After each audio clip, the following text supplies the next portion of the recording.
everyone, I'm Snow.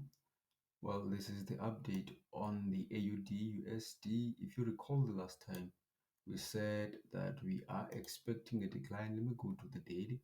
I said we are actually expecting a decline because, well, the evidence was pointing to that.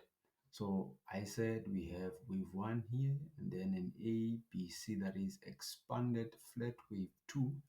So basically this correction right here was wave 2, of a certain degree to the downside. So we did peak at this highlighted price right about there, which indicated that, well, now wave 2 has probably completed. So some of the evidence that was pointing to that was the fact that we had one resistance, around the level of the Donjian average. So I did tell you how this actually works. This indicator is called the Donjian channels indicator. It basically has two boundaries, the upper and then the lower. So this middle line right here is the 20 moving average, which we call the Donjian average. So it's basically just averaging, the distance between the upper and the lower boundary. So in the case of a bull market, I want to look for the price to find sort of like support around the level of the Donjian average. And then in the case of a bear, I want to see the price finding that resistance. So in this case, we did see that resistance. And one of the things I mentioned to you was that the moment a bear market begins, you will first see the market breaking below it, touching the lower boundary, and then push it back up to find resistance. So that is what is happening. So for me, I trade on the daily time frame and then I enter on the 4-hourly, 2-hourly, or 1-hourly time frame more often than not. So I actually spotted that I did say to you that we are like sort of seeing here a bearish engulfing, which is a huge sign given that we're already touching this Donjian average. And on top of that, we were trading just slightly above, this line that connects 2 and 4 right here. That is wave 2 and 4 of this wave C within wave 2. So this was a good thing.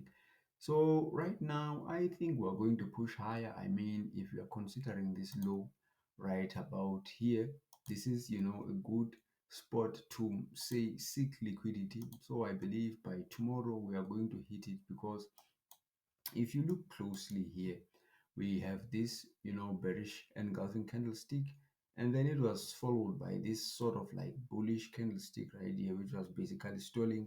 And what happened? We saw another bearish candlestick pattern right about there, which is another beautiful sign, when I'm looking at it.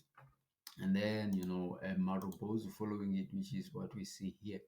So I think again this guy should push, violently towards this low, and then we might stall a little bit after that, because I believe this is wave 1 and then 2, and then we're basically in wave 3. As you can see, it's 1, possibly 2, and then maybe 3, and then 4 right here. So we're going to push one last time in order to form wave 1, 2, and then wave 3.